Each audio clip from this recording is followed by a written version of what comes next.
আচ্ছা, আমরা যারা আছে নেটে দেখি উনি কি এই প্রতিষ্ঠানের ওনার? এটা এবং হচ্ছে ফকিরাপুলের দুইটা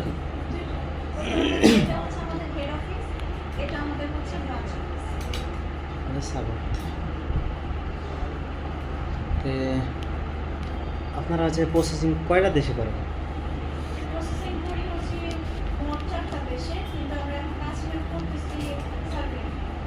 আর কোনটা কোনটা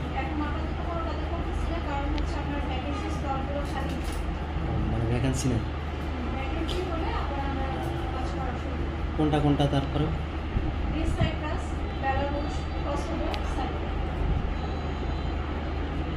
কসোভো, মন্টিনিগো করেন? মন্টিনিগো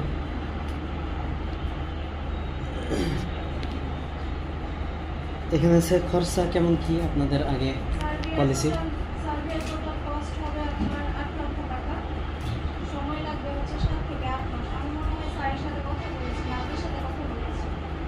আমার সাথে মেসেজে কথা হয়েছিল।